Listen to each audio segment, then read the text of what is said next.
안녕하세요. 당신 브랜드 연구소 조현심입니다. 브랜드 하지만 도대체 어쩌라는 건지 모르시겠죠? 퍼스널 브랜드에 대한 모든 고민, 당신 브랜드 연구소가 함께합니다.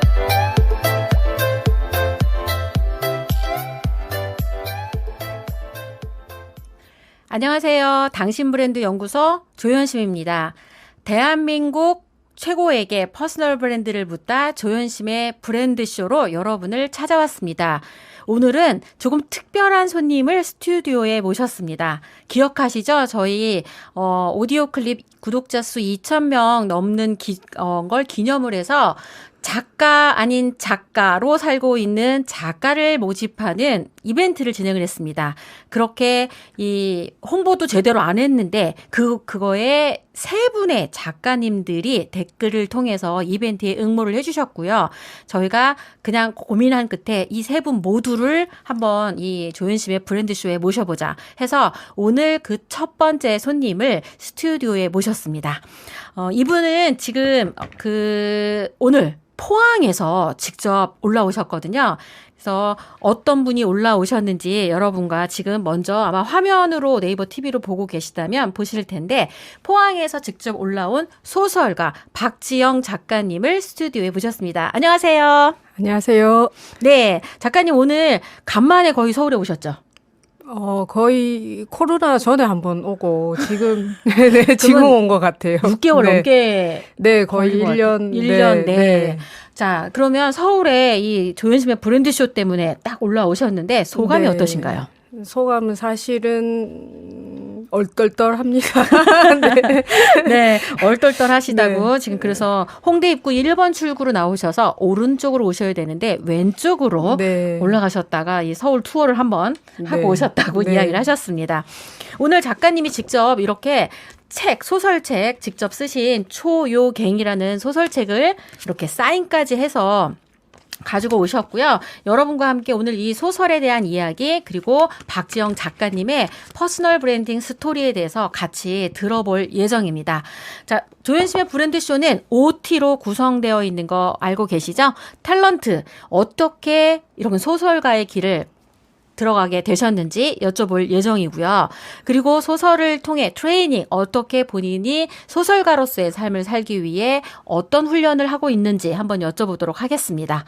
온오프라인 소통은 어떻게 하고 계시고 지금까지 시간, 타임은 어떻게 견디고 계시고 본인의 최고의 때, 타이밍은 언제라고 생각하시는지를 기본 질문을 통해서 여러분과 함께 박지영 작가님의 이 브랜딩 스토리를 한번 들어볼 텐데요. 작가님 최근 근황 및 본인 소개 한번 부탁드리도록 하겠습니다. 최근 근황은 그냥 요즘에 이제 새로 들어가는 소설에 모든 에너지랑 열정이랑 거기 쏟아붓고 있습니다. 그리고 간간히 이제 틈틈이 제가 웹툰을 이제 한 번씩 그리고 있는데요. 아직까지 선보일 만큼 이제 그런 작품은 아니고 그냥 이제 보통 보면 소설가라고 이제 주변에서 이렇게 보면 이제 소설가라고 하면 좀 거리감이 느껴진다. 혹은 이제 나와 좀 다른 세상에 사는 사람들이 아닐까라고 생각하시는 분들이 좀 계신 것 같아서 그냥 좀 어떻게 더 가깝게 다가가서 이제 소통이라든지 그다음에 뭐 같은 공감이라든지 할 수 있는 방법이 뭐가 있을까 생각하다가 제가 좀 이렇게 친근하게 생겼잖아요. 그래서 친근한 이런 이미지의 캐릭터를 가지고 소통을 좀 한번 해볼까 싶어가지고 제가 이제 생활 웹툰식으로 이제 웹툰을 지금 하고 있습니다. 오, 네. 아주 기대가 많이 돼요. 일단 네. 지금 첫 번째 책 초요갱을 먼저 네. 한번 여쭤보고 그다음에 지금 두 번째 쓰는 작품이 뭔지 한번 조금 더 들어볼 예정인데 네. 초요갱 이건 어떤 작품인가요? 초요갱은 조선시대 기녀 이야기예요. 기녀 기생의 이야기인데 보통 보면 황진이를 대부분 뭐 대한민국에서 가장 최고의 기녀다. 네네. 그렇게 말씀하시는데 제가 이제 왜 황진이밖에 없을까라는 물음을 가지고 이제 그 많은 그 기녀들을 찾아보는 과정에 실록에 16번이나 등장하고 그다음 박연의 이제 수제자로 나오는 기녀가 있는 거예요. 그래서 근데 그때가 하필에 이제 세조 때다 보니까 그 많은 그 역경들이 있다 보니까 이 기녀가 상대적으로 유명하지만 조금 묻혔는 것 같더라고요. 그래서 이제 어떻게 보면 저도 좀 묻혀서 사는 것 같기도 하고 그래서 니나 나나 조금 어떻게 한번 어떻게 해보자 이래서 나타나보자 그래서 이제 마음을 먹고 사실은 이제 시작을 했습니다. 자료를 찾고 네. 그러니까 사실 저도 말은 계속 소설을 쓰고 싶다고 이야기하는데 엄두가 안 났거든요. 그래서 오늘 박지영 작가님이 어떻게 마음을 먹고 이 어떤 작업을 거쳐서 이렇게 소설까지 냈는지 아마 이 방송을 보시는 분들이 나중에 박지영 작가님을 모델 삼아 소설이라도 한 권 써야 되겠다라는 생각이 좀 들 수 있게 만들어 드리고 싶다는 생각에 자, 보통 이런 소재나 이런 걸 찾고 나서 소설을 쓰겠다고 생각하는 건지 아니면 소설을 쓰겠다고 생각하고 소재를 찾는 건지 보통 일반적인 건 어떤 건지는 잘 모르겠는데 보통 왜 그런 아까 질문에서 시작한 것 같아. 왜 황진이밖에 없어? 우린 그런 생각 자체를 안 했거든요. 그냥 보고 끝났는데 어떻게 해서 그런 궁금증이 생기게 되셨는지 그런 게 되게 궁금해요. 황진이 같은 경우에는 이제 책이라든지 뮤지컬이라든지 뭐 드라마, 영화, 뭐 각양각색에서 이제 자주 나오는데 그 이외의 기녀들은 제가 볼 적에는 충분히 사람들이 이제 주연이나 주인공이 될 수 있음에도 불구하고 좀 드라마나 영화나 이런 매체상에서 조연으로만 항상 일하다 사라지는 게 좀 사실은 너무 안타깝더라고요. 그래서 같은 여자로서 그래가지고 이제 찾는 과정에서 또 저하고 맞게 소재가 그러니까 공감이 딱 생기셨다고 하는 거잖아요. 내가 나랑 같은 느낌인 것 같아. 그래서 이 사람의 삶을 좀 조명해주고 싶어. 이런 생각이 드셔서 소설을 쓰기 시작하셨다고 하셨잖아요. 그러니까 이제 그런 계기로 소설을 쓰게 된 거는 이제 조금 알겠어요. 근데 이거 내가 쓰는 거 나 참 재능이 있는 것 같아. 라는 생각이 드는 건 어떤 계기가 좀 있을 것 같다는 생각이 들거든요.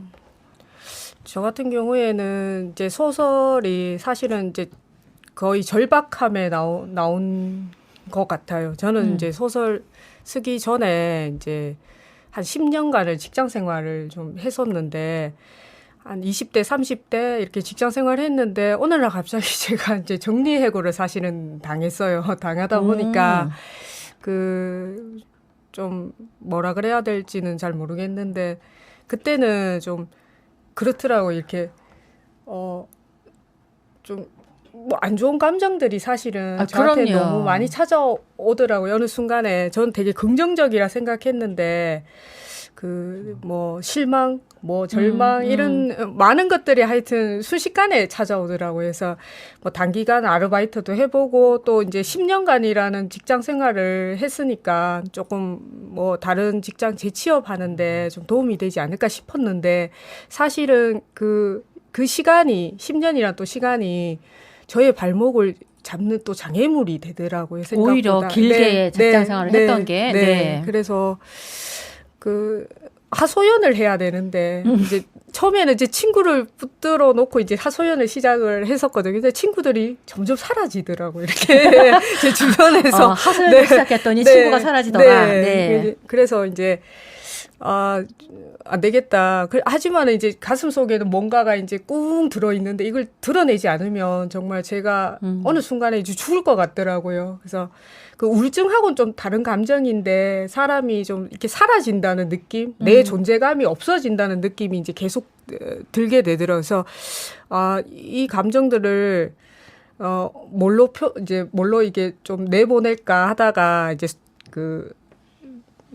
한 장 한 장씩 이제 종이에다가 하소연을 이제 결국은 제가 저한테 이제 하소연을 하기 시작한 거예요. 이제 종이에다가. 근데 하소연을 하다 보니까 이제 한 장이 두 장이 되고 두 장이 세 장이 되고 결국은 이제 단편 소설 하나가 되더라고요. 그래서 그때 이제 첫 단편 소설 제목이 이제 제가 이제 박지영이니까 미스 박양이라고 이게 하소연 미스 박양이 하소연식으로 이렇게 네 그렇게 되더라고요. 네. 아, 그래서 그러니까 그게, 그 막 예. 이건 우울증은 아닌데 이렇게 내 안에 품은 무언가를 네. 바깥으로 발산하지 않으면 죽을 네, 것 같아서 네, 절박함. 한 장 네. 풀어낸 게 단편 소설만이 됐고 네. 단편 소설을 쓰고 나서 네. 그걸로는 도저히 성이 또 안 풀리신 거죠. 네.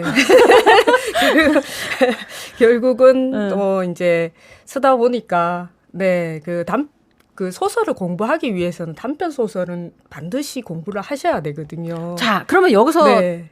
저한테 누가 어떤 소설가가 제안을 했을 때도 그 얘기 했어요. 아, 단편 네. 소설부터 써봐야 된다. 네. 그러면 단편 소설을 쓰려면 구체적으로 뭘 알아야지 단편 소설을 쓰게 될까요? 그 처음에는 시를 먼저 쓰셔야 돼요. 이렇게 왜냐하면 시를 왜 쓰셔야 되냐면 그 모든 사물들을 함축적으로 볼 수 있고 가장 어려운 게 사실은 시예요. 어떻게 보면 이렇게 뭐라지 장편 소설보다 더 어려운 게 시고 그다음에 수필이고 그다음에 단편 소설이고 장편 소설인데 사람들은 이렇게 장수만 보고 이제 거꾸로 이렇게 장편이 제일 어려운 것 같죠. 네, 근데 저 같은 경우에는 이제 시가 가장 어렵더라고요. 그럼 시부터 해보신 거예요? 네, 시부터 이제 시작을 해봤는데 시는 이제 하여튼 저는 잘 모르지만 그것을 함축적으로 이렇게 쓰다 보니까 보는 눈이 조금 달라지거든요. 이렇게 사물을 바라보는 어떤 관점이라든지 눈이 좀 달라지고 그다음 수필도 마찬가지고 그래서 이제 그게 한두 장 그다음에 이제 쓰는 게 이제 단편 소설인데요. 네. 예. 단편 소설 이제 질문이 네, 죄송합니다. 단편 소설을 네, 이제 네. 어떻게 해야 쓸 수 있는지 네. 그래서 그렇게, 시부터 해야 된다 네, 이렇게 얘기를 네. 하셨고 그러니까 짧은 글부터 만약에 이제 아무것도 안 쓰신 분들이 단편 소설부터 만약에 쓴다 그러면 덜컥 겁도 나고 아우 뭐 쓸 말이 어떻게 없지. 뭘 쓰지 자기소개서 하나도 지금 잘 안 되는데 뭐 단편 소설을 쓰라는 건 진짜 맞아요. 거의 불가능에 사실은 가깝거든요. 근데 우리가 요즘에 그 인스타라든지 페이스북에 사진하고 그다음에 이제 짧은 수필이라 해야 되나 경수필 아니면 그 에세이를 많이 쓰시잖아요. 네. 그게 모이다 보면 사실은 시가 되고 수필이 되고 단편 소설이 되는 거거든요. 그래서 단편 소설을 잘 쓰기 위해서는 무조건 그냥 쓰셔야 돼요. 네. 네. 사진을 놓고 네. 그 사진에 연관돼서 떠오르는 감정을 네. 쓰든 네. 뭐 어쨌든 그 어떤 방식이든 써야 된다. 네. 네. 지금 여기 진이라고 하는 분이 네. 친근하게 생기셨다고 아까 아, 그렇게 네, 얘기한 다음에 감사합니다. 자소서 힘드시다고. 네, 감사합니다. 그러면 그냥 무작정 쓰면 자소서가 써질까요? 무작정 쓰면 안 되죠. 네, 무작정 쓰면 안 됩니다. 단편 소설 네. 할 때 이것만 알면 단편 소설을 꼭 쓸 수 있다. 뭐 어떤 그 요소라든지 어떤 이런 건 좀 기술적으로 알려주실 뭐가 있을까요? 저도 이제 사실은 이제 글을 써야 되겠다라고 생각을 했을 때 단편 소설이든 뭐 소설을 이제 제가 이제 소설가가 돼야 되겠다고 생각을 했을 때 저는 그냥 저도 뭐 무작정 이렇게 쓰면 되는 줄 알았었거든요. 그래서 네. 이제 마침 이제 그때 이제 주변에 또 글 쓰시는 분이 계셔가지고 글 쓰시는 분이 저보고 그러더라고요. 그래서 이제 일단은 원고지 한 3만 장만 좀 채워봐라고 그러시더라고요. 얼마 3만 장이요? 네. 네, 그래서 처음에는 그게 3만 장이 얼마만큼의 분량인지는 사실 몰랐어요. 감도 안 와. 네, 네. 왜냐하면 저 같은 경우에는 이제 그 당시에는 소설 작가 지망생이었기 때문에 원고지에 글자 한 개가 들어가는지는 뭐 고등학교 때 배우고 전혀 안 해봤기 때문에 그게 3만 장이 얼마인지를 몰랐거든요. 근데 네. 그분이 뭐든 써봐라. 그래서 어떨 때는 그 원고지에 일기를 채우기도 했고요. 또 노래 가사를 채우기도 했고, 그 다음에 그 어떤 문학 선생님 작가분들 거, 그 다음에 이제 그 필사도. 네. 하기 시작을 했는데요. 정말 단편 소설을 진짜 쓰고 싶어 하시면 추천해 드리고 싶은 건 막상 이제 어디 가서 단편 소설 쓰는 법 이래서 가르쳐 주시는 데가 사실은 없거든요. 없나? 그건 검색을 거의, 안 해봤네. 네, 거의 없어요. 그리고 가서도 이렇게 말하면 그냥 그거 그냥 알아서 쓰시면 된다면서 그냥 기본적인 뭐 소설의 기본 발단 뭐 전개 뭐 이런 거를 가르쳐 주시는데 그것만으로는 안 되거든요. 네. 그래서 가장 좋은 소설을 쓰고 싶으시면 그 문학책, 그 단편집이라든지 문학 단편집 같은 것을 그냥 쉬지 않고 하루하루 정말 꾸준하게 한 필사를 해보시는 게 저는 가장 좋다라고 생각을 해요. 예, 그게 최고의 저한테도 최고의 선생님이었거든요. 아, 지금 그러면 직접 단편 네, 소설을 네. 필사를 하면서 감을 익히신 네, 거예요? 네, 장편 소설, 단편 소설 가릴 것 없이 지금 또 공부는 여전히 하고 있고요. 네. 예, 그다음에 이제 훈련도 하고 있고, 예, 그러고 있습니다. 자, 네. 그럼 이제 다음 질문으로 넘어갈게요. 네. 지금 아까 처음에 요즘 근황을 소개하실 때 두 번째 책을 준비 네, 중이시라고 네, 했거든요. 네. 첫 번째 초유갱은 조선왕조실록에 16번 이름이 오른 기생 네. 초유갱인데 이 사람이 박연의 수제자이자 궁중악의 유일한 전승자. 이분의 스토리가 너무 묻혀 있는 게 나랑 비슷한 것 같아서 네. 한번 같이 세상에 드러나 보자라고 하고 소설을 쓰셨다고 말씀을 네. 하셨는데 두 번째 작품은 어떤 이야기인가요? 이제 사실 종이책 한 권 나오고 전자책은 이제 두 권이 나와 있어요. 아, 이미? 네, 네, 네, 어떤 네. 거예요, 두 분? 그 붉은 귀신이라는 네, 이제 책하고 신라공주 오도라고 하고 그다음에 해국도 지금 이제 최근에 이제 탈고를 했는 거고 지금 이제 쓰는 거는 거의 한 네다섯 번째. 네. 오. 네. 근데 지금 딱 말씀 제목만 해도 네. 약간 그 역사와 관련된 네. 스토리 컨셉이 거기서 나온 것 같다는 생각이 들거든요. 네. 굳이 어떤 왜 비즈니스 소설이라든지 현대의 네. 어떤 또 문제점이라든지 이런 데서 시작해서 소설을 쓰기도 할 텐데 역사에서 이렇게 이런 네. 소재를 찾게 된 어떤 계기가 있으셨어요? 원래 이제 역사도 좀 좋아하고 그다음에 그 역사 속에 숨겨진 얘기들이 참 많거든요. 그래서 묻혀져서 그냥 안타깝게 이렇게 사장돼 버리는 얘기들 그런 얘기들이 너무 안타까운 거예요. 그래서 이제 좀 꺼내서 그냥 요런 것도 있었다. 예, 그렇게 이제 한번 보여드리고 싶어서 어떻게 하다 보니까 역사 소설을 좀 많이 쓰게 된 것 같아요. 네. 자, 회사를 나오셔서 네. 지금 자발적으로 내가 소설가가 꼭 돼야지 이래서 되신 게 아니라 아니에요. 그 네. 마음속에 있는 응어리를 풀어내느라 진짜 살고 싶어서 쓰기 시작한 네. 글이 네. 모여서 단편이 되고 지금 이렇게 장편 소설로 이렇게 되면서 소설가의 삶을 살고 계시잖아요. 네. 이제 이 소설가의 삶을 살면서 지금 내가 소설가로 살기 위해 하고 있는 어떤 나만의 훈련법, 네. 나를 트레이닝하고 있는 게 있다면 어떤 게 있는지 한 3가지 정도 정리해서 한번 소개 좀 해주세요. 첫 번째는 아까도 말씀드렸듯이 그냥 정말 좋은 책 많이 읽고 많이 쓰고 이건 어느 소설가 분이시든지 글을 쓰시는 분들은 많이 읽고 많이 쓰라는 말이 사실 정답이거든요. 정답이고 두 번째는 뭐 두 번째도 같은 맥락인데요. 연구 많이 하고 그냥 주변에 있던 그 사물들을 그냥 보는 그대로 이제 안 보고 그다음에 이제 뭐 좀 그런 저기 훈련들을 사실은 좀 많이 하고 있고 그다음에 뭐 세 번째 같은 경우에는 그냥 뭐 다 같은 맥락인 것 같아요, 진짜. 예. 그래서 3번째가 뭐예요? 지금 적고 계신 분 계셔.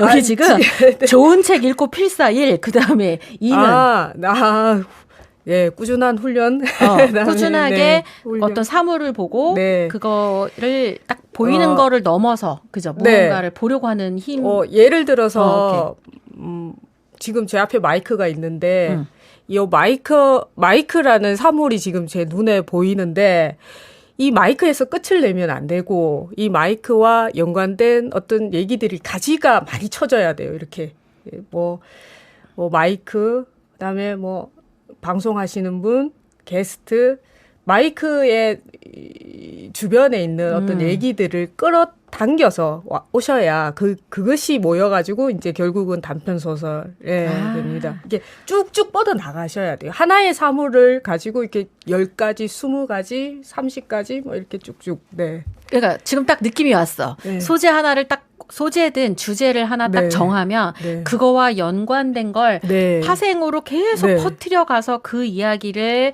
찾아서 기록하면 네. 쌓이게 되고 그게 모여서 네. 네. 소설이 되고 그 소재가 글감이 되고 글감이 되고 그러니까 그게 이제 결국은 자기의 네.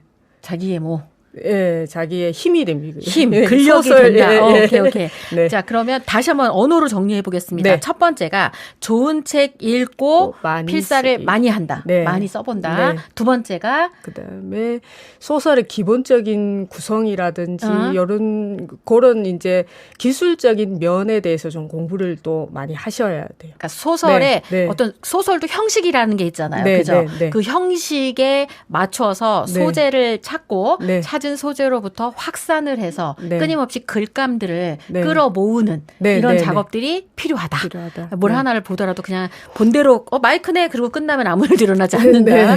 마이크와 연관된 조금 연상을 하는 거 조금 네. 예를 들어드렸잖아요. 네. 그런 식의 작업들을 지금 계속 하고 계시다. 세 번째는 세 번째는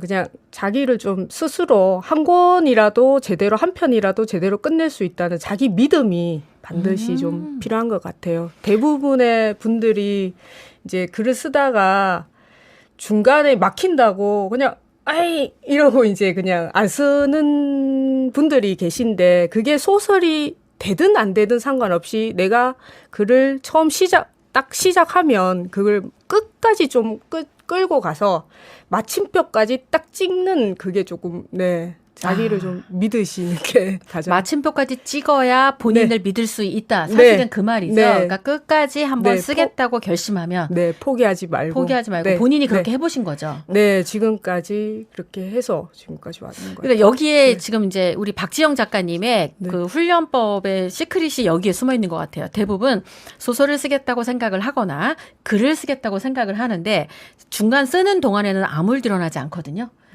그죠? 네. 그리고 누가 막 독려하지도 않아. 네. 인정해지지도 않고. 그러니까 하다가 그만두는 경우가 되게 많아요. 네. 그런데 본인을 믿고 일단 끝까지 써보는 게 되게 네. 중요하다고 네. 말씀하셨는데 그럴 때 혹시 출판사와 계약을 먼저 하고 소설책을 쓰신 건지 다 쓰고 출판사를 찾은 건지 궁금하네요. 저 같은 경우에는 아무래도 이제 지방이다 보니까 서울 어떻게 출판사에 뭐 어떻게 하는지는 사실 잘 몰랐어요. 진짜 뭐 글은 나와 있는데 이걸 어떻게 해야 될까 고민하다가 내 대한민국의 출판사가 얼마나 있는지는 잘 모르겠지만 그 출판사에 다 보내보자 그냥 그런 각오로 한 출판사에 진짜 다 보냈던 것 같아요. 보냈는데 어느 정도 양을 쓰셨을 때? 아니 완전 탈고를 했을 하고 때 탈고를 아예 다 하고 출판사에 다 보냈는데 한 100건 100개는 넘게 보냈겠죠? 네. 100군데 정도는 아니고 그 정도는 아니고 한 40-50군데 정도는 보냈던 것 같아요. 그러면 메일로. 네. 메일로. 네. 그러면 그 출판사 리스트는 도서관에 가서 보통 책 뒤편에 이렇게 보면 출판사 홈페이지랑 그다음에 이메일 주소가 있어서 이제 그거를 정리를 해 가지고 와서 이제 보내기 시작을 했어요. 네. 그러니까 이런 게 노하우인 거예요. 보통은 어떻게라고 물어봤을 때 답변을 하신다는 얘기는 스스로 그걸 해봤기 때문에 알려주실 수 있다는 생각이 들거든요. 그리고 사실은 그 글 쓰는 사람들 모두에게 해당하는 일이기도 한데요. 글이라고 하는 게 머리로 쓰는 게 아니라 엉덩이의 힘으로 쓴다. 네. 사실 체력으로 쓴다는 얘기도 되게 이제 저도 공감을 하면서 많은 분들이 얘기를 하는데 작가님이 이 소설을 쓰기까지 아까 한 3년 이상 걸렸다고 하는데 체력 소모나 에너지 소모도 엄청났을 것 같은데 본인이 이 체력이나 이런 걸 관리하기 위해서 특별히 하셨던 일이 있는 걸로 알고 있거든요. 뭐 제가 이제 글을 쓰다 보니까 이제 앉아 있는 시간들이 좀 많잖아요. 근데 살이 그냥 갑자기 막 불기 시작을. 저도 공감했어요. 책 한 권 쓰고 났더니 5kg쯤 공감해봤어. 거의 한 15kg 정도가 그냥 막 찌기 시작했어요. 몇 년 사이로. 이 방송 듣고 네. 다이어트 관심 있는 분은 절대 책을 안 쓸 것 같아요. 그래서 어느 순간에 이러다가 또 죽을 수도 있겠다. 안 죽으려고 소설 시작했는데 살 때문에 죽겠다. 살 때문에 죽겠다 싶어서 네. 진짜 운동도 좀 많이 했고요. 그다음에 한 번씩 이제 글이 사실 너무 안 풀리거나 글이 이제 장편 소설이다 보니까 처음 얘기를 끝까지 이제 끌고 가는 힘이 있어야 되는데 중간에 되면 사실은 이게 힘이 이제 소진이 돼 버리는 경우가 많아서 이제 포기하는 경우가 많은데 그럴 때마다 이제 좀 나름 이제 걸으러 많이 다녔었거든요. 네. 걷다 보면 이게 걸어서 뭔가 이제 주변 분들이 걸으면서 네가 이제 뭐 생각도 하고 뭐 구상도 하고 아니요 전혀 안 그래요. 걸으면 너무 힘이 들어가지고 아무런 생각 안 하고 뭐 그냥 머릿속이 하얗게 오늘 근데 이제 항상 걸으면서 세 가지는 이제 생각이 뚜렷하게 났던 게 뭐냐 어디서 먹지 어디서 자지 어디서 쉬지. 요거밖에 생각이 안 나거든요. 딱 생존에 필요한 네, 거 외에는 다른 생각이 안 난다는 거네. 네. 근데 걷다 보니까 오히려 비 오고 집에 돌아오니까 더 많은 것들이 나오기가 시작하더라고요. 사실은 거짓말처럼. 네. 오히려 막 네. 뭐가 안 나오는데 억지로 앉아서 네. 쓰는 게 아니라 그냥 걷기 시작하면 네. 머리가 아주 심플해진다는 거죠. 다 네. 비워져서. 네. 단순해지면 네. 다시 쓸 동력이 생기고. 네. 되게 신기한 메커니즘인 것 같아요. 그래서 다른 사람하고 조금 다른 경험을 하신 걸로 알고 있는데 국토 대장정과 산티아고를 갔다 오셨다고 하거든요. 그건 또 어떤 계기로 다녀오셨어요? 국토 정단은 이제 땅끝에서 통일 전망대까지 한 30일을 저 혼자 걸었었는데요. 그냥 걷다 보니까 어떤 분을 이제 중간에서 만나게 됐어요. 그분이 이제 저한테 처음에 무슨 말씀했냐면 난 정말 중간에 이제 그만두고 이제 그분이 서울 분인데 서울로 지금 가려고 생각을 했는데 어떤 식당에 갔는데 앞에 아가씨가 지나가고 있더라.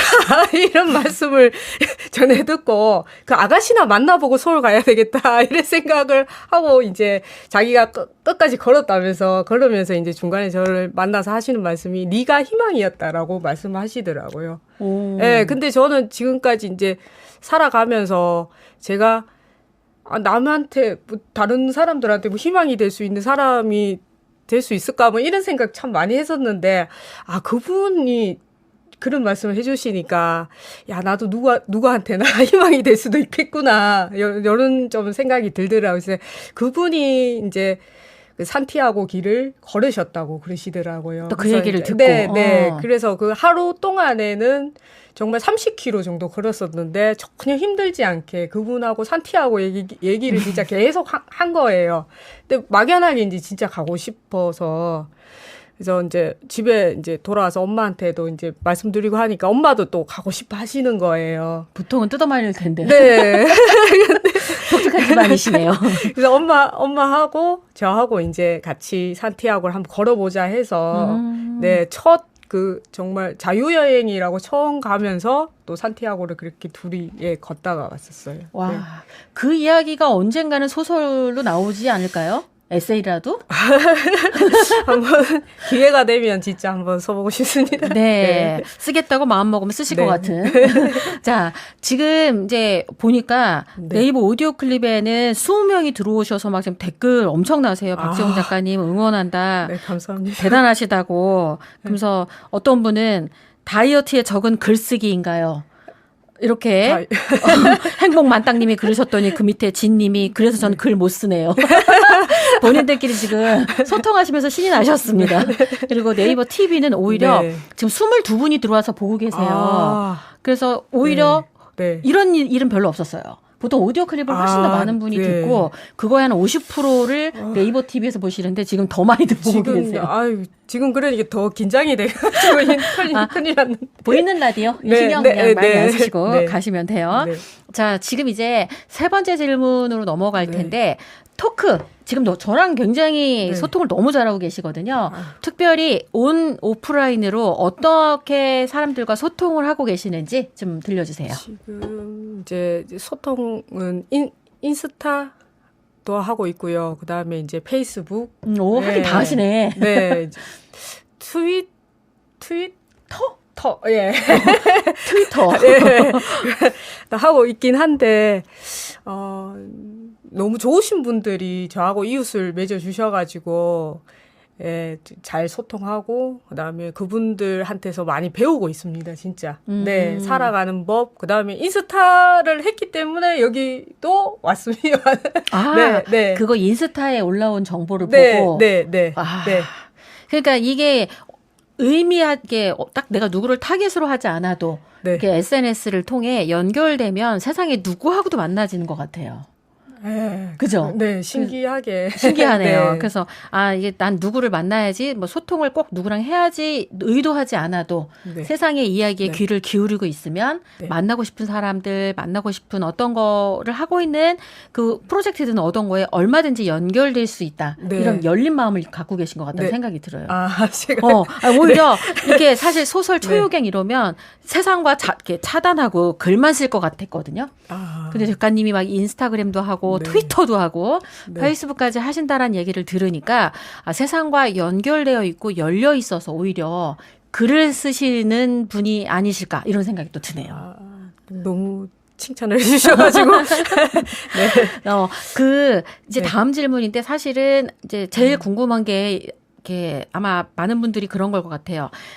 지금 그 회사를 정리 해고를 당한 거고 내가 원해서 나온 게 아닌데 네. 나온 이후에 살기 위해서 글을 쓰기 시작하셨다고 하는데 네. 이 지금까지 그러면 회사를 나오고 한 10년 정도 지금 됐나요? 네. 그렇죠? 네. 10년 조금 넘었어요. 10년 좀 네. 넘은 이 네. 시간 동안 네. 어떻게 보면은 쉽지 않은 시간들이었을 네. 건데 그만두고 싶은 순간도 많으셨을 거고 또 돈이 안 돼서 힘든 시간도 많으셨을 네. 거고 한데 네. 끊임없이 이렇게 글을 쓰면서 살고 있게 된 어떤 그 본인만의 지혜, 시간을 견디는 노하우 이런 게 있다면 어떤 게 있을까요? 실은 제가 이제 직장도 20살, 19살 고등학교 졸업하고 이제 바로 직장을 취직해서 그렇게 10년 동안을 다녔었거든요. 그러니까 그렇게 다니다 보니까 갑작스럽게 해고를 나가니까 진짜 어떻게 같이 가서 싸워줄까요? 그냥 좀 그렇더라고요. 그래서 근데 제가 이제 그 문창과를 나왔거나 그 다음에 뭐 예를 들어서 뭐 이제 중고등학교 때 글을 정말 잘 써가지고 100일장에 상을 받았거나 하면 부모님께도 이제 엄마 아버지 제가 이제 글밥 먹고 살려고요. 이제 소설가 씁니다라고 얘기를 당당하게 할 수 있을 텐데 사실은 저는 정말 소설의 소자도 잘 모르는 기본조차도 진짜 잘 모르는 그런 이제 작가 지망생이었거든요.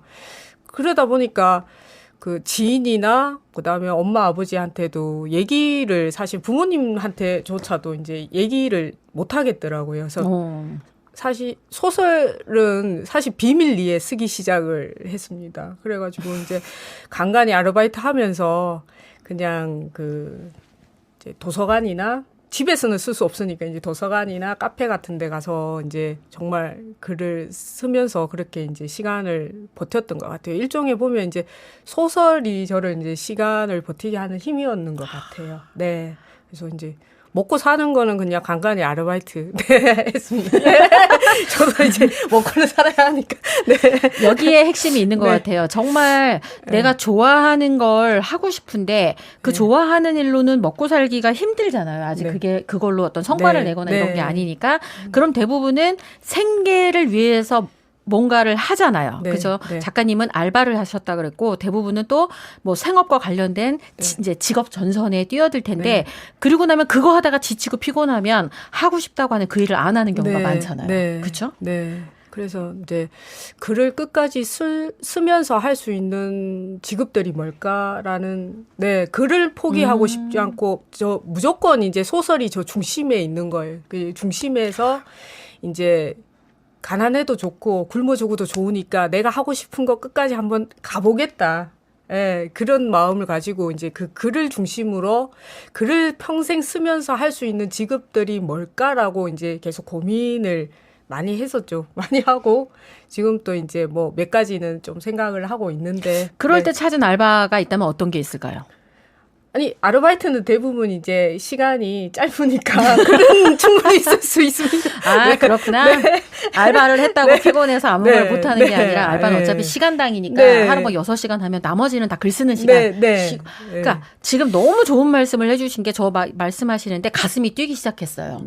내가 진짜 하고 싶은 그 일을 평생 하고 싶으니까 이것만 해서 굶어 죽어도 좋으니까 내가 꼭 하고 싶은 이 일을 중심에 놓고 그 다음에 생계와 관련된 거를 오히려 사이드로 놓는 네. 그 시간 배치를 했기 때문에 소설가로서 지금 살고 있는 게 아닌가 이런 생각이 확 드네요. 그러니까 아마 오늘 이 방송을 듣는 분들이 힘이 생길 거라는 생각이 들어요. 저기 행복 혹시 행복 만땅님이 누구세요? 막 작가님 이쁘시대. 아 제가요? 잘 제 후배인가? 잘 모르. 네, 감사합니다. 네이버 TV 네. 이렇게 오늘 좀 화면 잘 나가고 있네요. 네. 제가 이제 옆모습보다 사실 이제 정면이 좀 제가 좀 받쳐주나요? 네. 네, 네. 아, 죄송합니다. 네. 자, 그런 이제 이렇게 하다 보면 이 세상 왜 우리 소설가 하면 뭐 대한민국에 내노라 하는 소설가들 네, 많잖아요. 네. 그분들처럼 어떤 이 작가님만의 전성기가 올 거라는 생각이 드는데 그런 본인이 생각하는 전성기라고 한다면 내가 이 정도를 하고 있을 때가 내 전성기다. 혹시 그런 꿈꾸는 순간이 있으실까요? 아직까지 그 전성기는 아직 저한테는 굉장히 먼 산이 있으면 한 몇 고비를 더 넘겨야 예, 갈 수 있는 거라서 그냥 일종의 보면 꿈, 네 이루고 싶은 꿈인데 그냥 그냥 소소하게 그냥 뭐 어디 최고의 정상에 올라서 어떻게 막 하고 이런 것보다 그냥 제가 이게 소설이 저한테 이제 기적 같은 선물이라고 아까 말씀드렸듯이 제 소설이 단 한 분한테라도 누군가한테라도 좀 기적처럼 기적처럼 그렇게 다가갔으면 하는 게 가장 큰 꿈이라고 할 수 있어요. 네. 네. 그러면 아까 사실 네. 이 기적 같은 거를 조금 한번 사람들한테 심어주고 싶다는 생각이 갑자기 드는데요. 네. 이 초유갱이라고 하는 숨겨진 네. 알려지지 않은 그 조선의 기생을 세상 밖으로 꺼내주신 거잖아요. 네. 이 책을 꼭 읽었으면 좋겠다 싶은 분들 있다면 어떤 분들이 읽으셨으면 좋을까요? 저처럼 뭐 예술가 분들, 네 예술가 분들도 좀 읽으셨으면 좋겠고, 예술가, 네 그다음에 이제 그 요즘에 너무 이제 코로나라든지 뭐 이런 이유 때문에 정말 그 다들 힘드시잖아요. 근데 좀 그 힘드신 분들이 읽었으면 좋겠다라는 말이 이 기녀도 그 결국은 예술로서 이렇게 좀 성화하는 그 뭐 시대의 요부라고 지금 소문이 사실은 나 있는데요. 네. 근데 그 시대에는 그럴 수밖에 없었던 이유가 있거든요. 가장 취약 계층인 여성이고, 네. 그 다음에 그 직업 자체도 다른 사람들한테 유익거리가 될 수밖에 없는 기녀였고, 근데 자기만의 그 어떤 최선을 좀 다한 것 같아요. 저는 이 여인을 볼 적에 최선을 다해서 결국은 가장 높은 위치까지 갔다가 다시 뭐 어떻게 됐는데, 여하튼 그 지금 사실 잘 안 되신다고 뭐 실망을 하시거나 좀 좌절하시거나 그러신 분들이 계신데, 저도 이 여인을 통해서 저도 지금 이렇게 잘은 잘 모르겠지만, 네. 그러니까 저처럼 하여튼 이렇게 힘드시거나 좀 그러신 분들이 좀 읽으셨으면 좋겠다는 뭐 하여튼 아유 예. 저는 그런 생각이 듭니다. 이 네. 책이 사실은 단순 소설이라기보다도 네. 지금 작가님이 네. 되게 집중했던 포인트가 네. 자신의 이름으로 살아가고자 하는 사람들에게 굉장히 네. 큰 힘을 주는 메시지가 담겨 있다는 생각이 들어요. 잘 몰랐는데 책에 표지도 되게 예쁘잖아요. 근데 뒷장에 이렇게 써 있네요. 세종의 세 아들이 마음을 바친 한 여인. 그러니까 세종의 세 아들이 전부 다 이 여자 기생에게 네, 다 네. 마음을 줬다라는 건데 그거의 또 다른 핵심은 사랑 앞에서 사실은 왕의 여자, 그지? 왕가의 여자로 살면은 최고의 권위를 누리는 그때가 바로 조선이었는데 네. 그럼에도 불구하고 사랑 앞에서 그 누구보다 당당할 수 있었던 여인, 기녀보다 예인으로 불리고자 노력했던 여인, 소용돌이 치던 역사 속에서 묵묵히 꽃을 피웠던 여인, 그녀의 이야기를 이제 마친다. 이러면서 작가의 말이 딱 있는데, 그냥 주어진 상황에서 그냥, 그 정도면 좋게, 그죠? 네. 어떤 기녀로서 이런 삶이 아니라, 정말 본인이 생각했던 어떤 기준이 있었던 것 같아. 그 기준으로 네. 살기 위해 그녀만의 어떤 치열한 자기 성장기가 이 안에 있을 것 같다는 그런 게 있어서 지금 여러분이 하는 일을 누군가가 알아봐 주지 않아도 네. 그죠 빛이 안 나도 네. 그거를 노력해서 어떤 한계가 있었을 거잖아 조선 네. 때. 근데도 네. 그걸 넘어서서 네. 자신의 위치를 차지했던 이 초요갱처럼 여러분도 그런 삶을 살 수 있다. 네. 이거를 작가님이 들려주고 네. 싶었던 네. 것 같아요. 네, 감사합니다. 맞죠? 네. 아, 네요. 네. 자, 그러면 지금 이제 되게 여지까지 이렇게 되게 소소하게 이야기하셨지만 그 나름대로는 되게 길을 잘 가고 계시다라는 생각이 들거든요. 앞으로 이루고 싶은 꿈들이 있다면 어떤 게 있을까요? 첫 번째 아까 새로 소설 들어간 게 있다 했는데 이제 제목이 수키 딸이에요. 그래서 이제 수키 딸? 네, 엄마 얘기인데 그건 조금 약간 현대극 같은데요. 네. 그래서 이제 그게 조금 무사하게 한 권의 이제 책으로 좀 돼서 많은 분들하고 함께 이제 소통 좀 했으면 좋겠고요. 그다음에 이제 두 번째는 그냥 지금 이제 그 전에 끝나는 소설이 해국이라는 게 또 있어요. 해국? 네, 해국. 해국. 예, 바다에 피는 국화인데 그 국화는 사실 야생화거든요. 네. 해국이. 근데 이제 걔는 바다에 그게 와야 꽃이 펴요. 예. 보통 다른 식물들은 소금이라 짠 기운이 죽죠. 오면 다 죽어버리는데 네. 걔는 짠 기운이 있어야 살 수 있거든요. 그래서 거기에 빗대서 섰는데 일제 강점기 때 네. 얘기거든요. 그래서 제가 사는 동네에서 조금 가까운 구룡포라는 바다를 이제 배경으로 과메기가 제일 유명한. 네, 맞아요. 네. 그래서 그 작품이 조금 연극화가 좀 됐으면 좋겠다. 연극을 한번 만들어봤으면 좋겠다라고 좀 생각을 한 부분이 있어가지고 지금 제가 이제 연극에 대해서도 또 아무것도 모르니까 이제 공부를 지금 좀 하고 있어요. 네, 대본이라든지 연출하는 거 뭐 이런 거 좀. 네, 뭐가 또 탄생할 것 같다는 생각이 네. 드는데 해국에 네. 그 메시지가 있다면 어떤 메시지를 전하고 싶으셨어요? 해국은 강인함. 네. 보통 보면 아까도 말했듯이 어떤 식물들은 짠 기운이 들어가면 거의 뭐 다 죽어버리는데 그 거친 파도와 그걸 일제 강점기가 그런 상황인 거죠. 네. 바닷물이 들어오는 것 같은 상황. 네. 근데 거기에서 국화를 피우는 네. 어떤 그런 강인한 정신력 네. 뭐 이런 거를 표현하고 싶었던 네. 거예요. 그러니까 지금의 삶으로 보면 코로나가 말하자면 네. 바닷물 같은 거네요. 네. 짠기가 아주 네. 있는 대로 있는 이게 우리한테 지금 닥치고 있는데 네. 해국과 같은 강인한 정신력으로 견뎌서 네. 꽃을 피우자. 네. 뭐, 그래서 이건 스토리가 되네요. 이렇게 하니까. 그래서 그거 이제 준비하고 있고 그다음에 이제 뭐 뭐 꿈은 진짜 많아요. 꿈은 진짜 많은데. 나 얘기하셔도 네? 돼요. 꿈. 지금 아. 이제 해국이 연극화까지 됐으면 좋겠다. 네. 그리고 이제 정말 저한테 기회가 오고 그런 이제 기운이 저한테 온다 그러면 때가 오면 박경리 선생님처럼 대하 장편 토지 소설. 막 이렇게. 예, 정말 이렇게 이런 게 10권, 12권이 시리즈로 나오게. 네. 그렇게 한번 해보고 싶은 게 사실은 그렇게 쓰는데 한 권 쓸 때마다 1kg씩 늘면 어떻게 해요? 그럼 조금 문제가 되죠. 쓰고 빼고 다시 쓰고 이렇게 네, 해서 네. 평생의 걸작으로. 네. 아우, 정말 진짜로 이 소소하게 이야기를 하면서 가슴에 글을 쓰고 싶다. 방법을 못 찾았는데 그냥 빨리 닥쳐서 필사라도 따라하기라도 하면 이게 가능하고 그래도 머리가 엉키는 것 같다 그러면 걸으시란 얘기잖아요. 네. 걷다 보면 비워지니까 비우고 나면 다시 쓸 동력이 생긴다. 되게 심플해야 글을 쓸 수 있다는 생각이 사실 또 드네요. 네. 막 복잡하게 머리 쓰고 이러면 안 된다 이런 생각이 들거든요. 자, 이제 조금 마무리를 좀 할 시간이거든요. 아, 지금 네.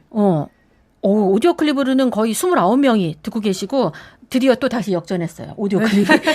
네이버 TV로 24명이 듣고 네. 계시거든요. 우리 그 청취자와 시청자 분들에게 네. 지금 이 바닷물이 쏠려오는 것 같은 네. 그래서 이런 난국인데 네.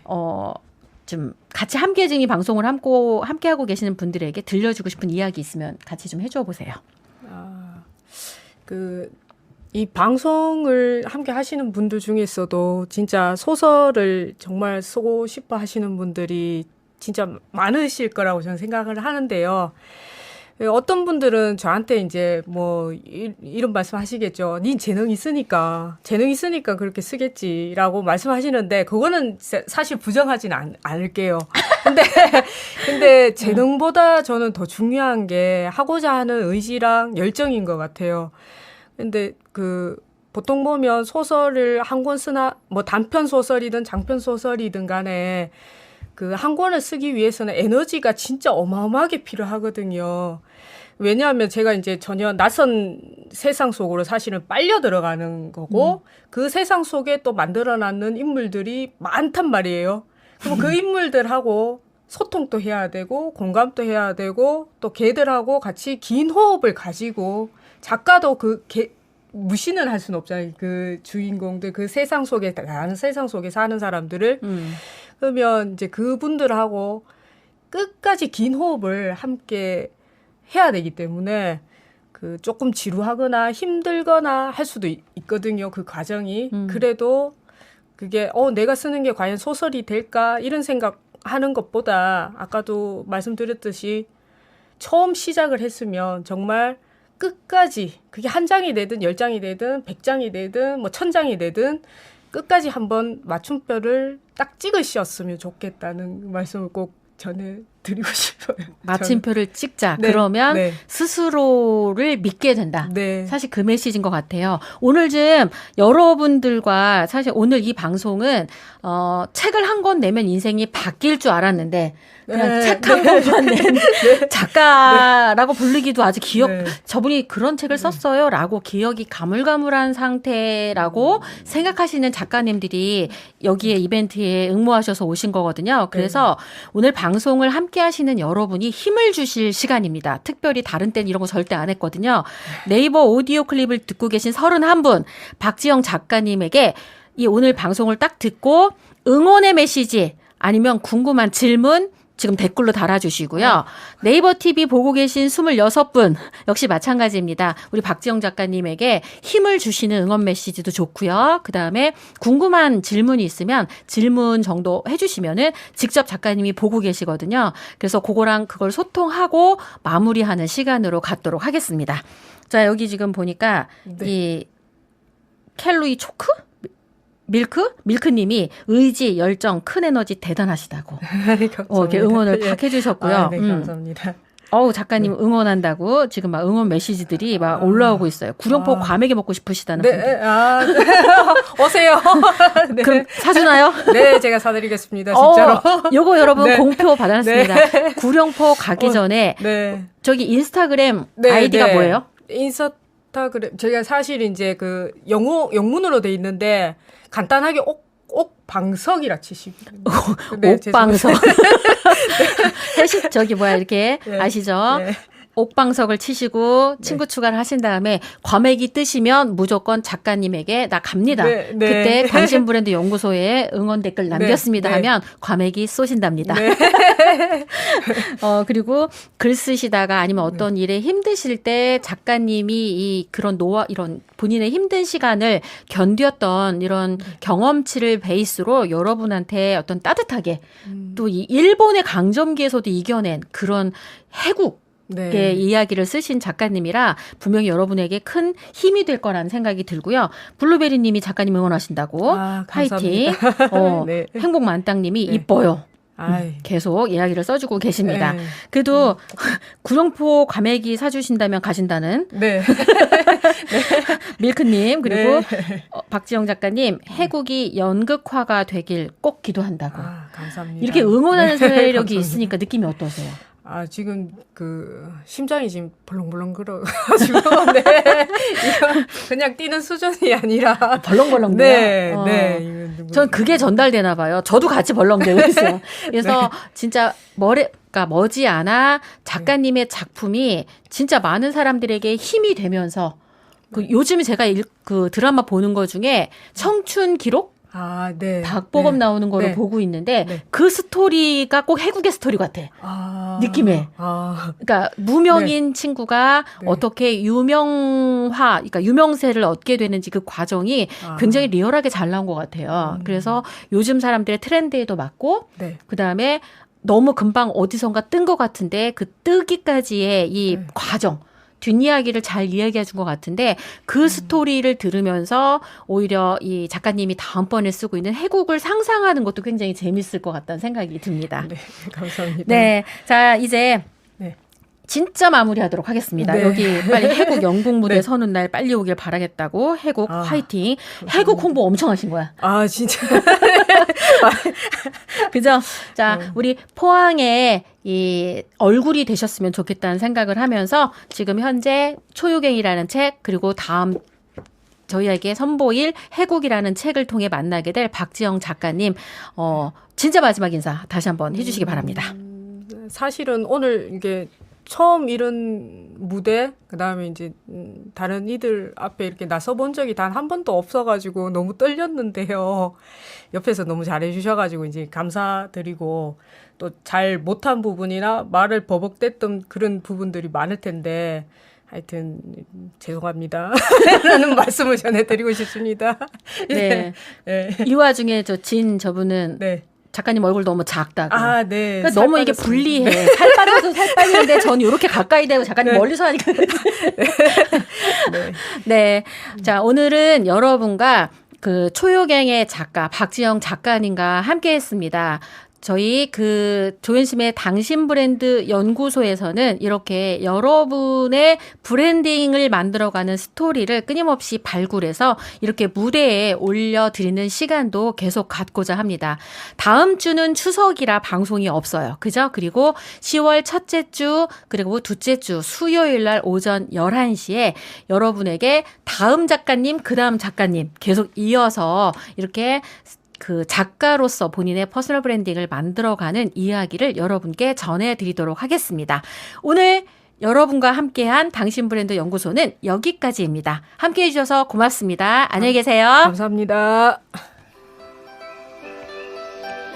당신 브랜드 연구소는 퍼스널 브랜딩 그룹 MU, 생각표현 연구소, 셀링 포인트 연구소, 브랜드 컨셉 디자인이 함께합니다.